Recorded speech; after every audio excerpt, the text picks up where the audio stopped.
Corey Ellison and Lillian Hislop are the latest victims confirmed from the weekend's mass shooting. Hislop lived in the Wentworth area with her husband and was out for a walk when she was shot and killed. She's being remembered as a friendly person, very sociable. Corey Ellison being remembered as a thoughtful and kind person. Now, he lived in Truro, but was visiting his father in Portapique when he was killed. And joining us now is Tyler Blair. His father, Greg Blair, and his stepmother, Jamie Blair, are also victims in this tragedy. Tyler, thanks for joining us. Very sorry for your loss. Thank you. When did you find out this news that about your father? Well, I was on Facebook that night.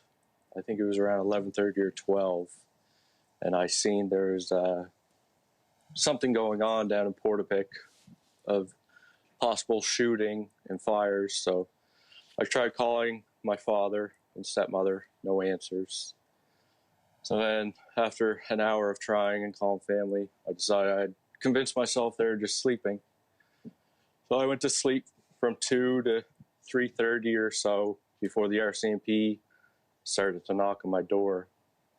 And as soon as I woke up to the loud thumps, I kind of just knew right then. And this would have been Monday morning then? Sunday morning. So you tried to contact them Saturday night? Yeah.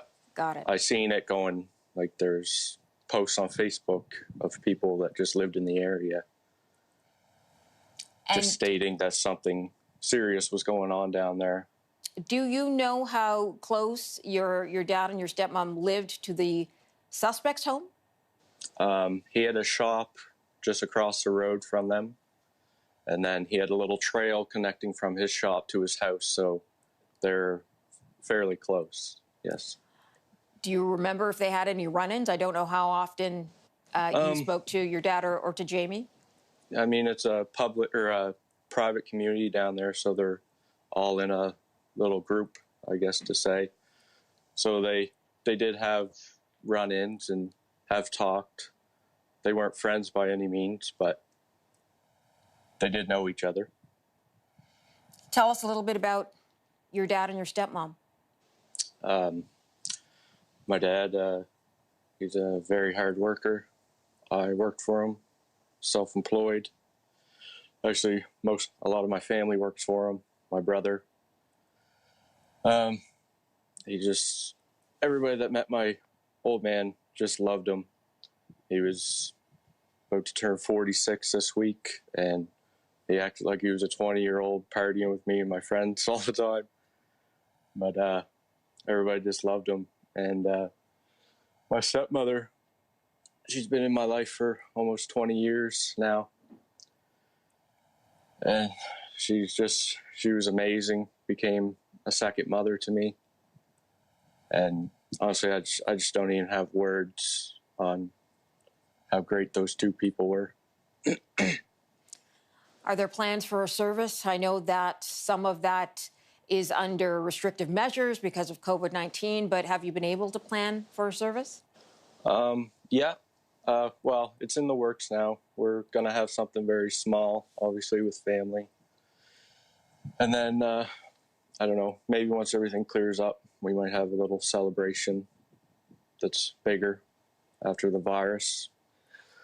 A GoFundMe page set up as well. Tell me a little bit about that. Yep. A close friend of ours, Christine Toole, set that up for us, along with help of Lisa Smith.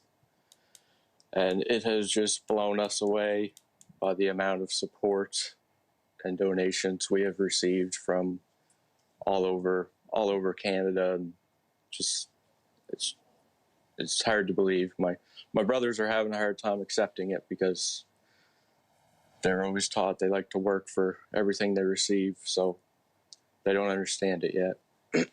No, I'm sure it's hard sometimes to accept, but you got to remember Canadians want to try and help in any way they can, and for those who are further away, this is the way they figure that in some way they can maybe help, right?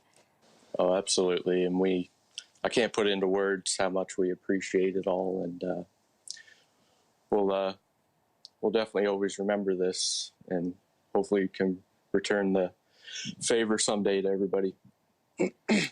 Jamie and your dad also had two other little kids, I believe. Yep, my two little brothers, they're 10 and 12. They're now in my care and living with me, and it will stay that way for as long as they're happy. And they seen a lot that night, but I'm amazed at how strong they're being. They escaped? They did. They hid in the house until he was gone, and then they took off to the neighbor's house and hid inside with their two little kids next door until the cops came. Smart young men. They are. Tyler, thank you for sharing with us today. Good luck to you, sir. You know, we're all with you on this. We wish you so much support. All right. Thank you for having me. Take care, sir. You too.